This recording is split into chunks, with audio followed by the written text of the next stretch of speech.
ಪ್ರಜಾಪ್ರಭುತ್ವದ ದೇಗುಲ ಅಂತ ಕರೆಯಲಾಗುವ ಸಂಸತ್ ಭವನದಲ್ಲಿ ಭಾರಿ ಭದ್ರತಾ ವೈಫಲ್ಯ ನಡೆದಿರುವುದು ಆತಂಕಕಾರಿ.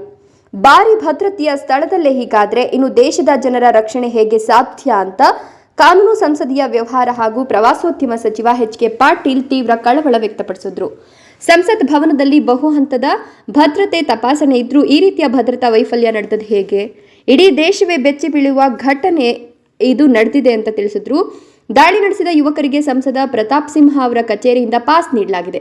ಪಾಸ್ ನೀಡುವ ಮುನ್ನ ವ್ಯಕ್ತಿಗಳ ಪೂರ್ವಚರ ವಿಚಾರಿಸದೇ ಇರೋದು ನಿರ್ಲಕ್ಷ್ಯವನ್ನ ತೋರುತ್ತದೆ. ಇದು ಅಕ್ಷಮ್ಯ ಅಂತ ಹೇಳಿದ್ರು. ಸರಿಯಾಗಿ 22 ವರ್ಷಗಳ ಹಿಂದೆ ಇದೇ ದಿನ ಸಂಸತ್ ಭವನದ ಮೇಲೆ ದಾಳಿ ನಡೆದಿತ್ತು. 2001ರಲ್ಲಿ ಸಂಸತ್ ಭವನದ ಹೊರಭಾಗದಲ್ಲಿ ದಾಳಿ ನಡೆದಿತ್ತು. ಆದರೆ ಈ ಬಾರಿ ಸಂಸತ್ ಭವನದ ಒಳಭಾಗದಲ್ಲೇ ಈ ರೀತಿಯ ಘಟನೆ ನಡೆದಿದೆ. ದೇಶದಲ್ಲಿ ಅತಿ ಹೆಚ್ಚು ಭದ್ರತೆ ಇರೋದು ಸಂಸತ್ ಭವನಕ್ಕೆ. ಇಲ್ಲಿಯೇ ಈ ರೀತಿಯ ಭದ್ರತಾ ಲೋಪವಾದರೆ ದೇಶದ ಭದ್ರತೆ ಹಾಗೂ ಸಾಮಾನ್ಯ ಜನರ ರಕ್ಷಣೆ ಹೇಗೆ ಸಾಧ್ಯ ಎನ್ನುವ ಪ್ರಶ್ನೆ ಮೂಡೋದ್ರಲ್ಲಿ ಆಶ್ಚರ್ಯ ಇಲ್ಲ ಅಂದ್ರು. ಇದೊಂದು ಸಾಮಾನ್ಯ ಘಟನೆಯಲ್ಲ. ಇಂತಹವು ಅಂತಾರಾಷ್ಟ್ರೀಯ ಮಟ್ಟದಲ್ಲಿ ನಮ್ಮ ದೇಶದ ಭದ್ರತೆಯನ್ನ ಬೆಟ್ಟು ಮಾಡಿ ತೋರಿಸಲು ನಾವೇ ದಾರಿ ಮಾಡಿಕೊಟ್ಟಂತೆ ಆಗ್ತದೆ.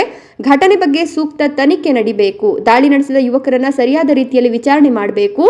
ಇನ್ನು ಮುಂದಾದ್ರೂ ಇಂತಹ ಕೃತ್ಯಗಳು ನಡೆಯದಂತೆ ಕಠಿಣ ಕ್ರಮಗಳನ್ನು ಕೈಗೊಳ್ಳಬೇಕು ಅಂತ ಆಗ್ರಹಿಸಿದ್ದಾರೆ.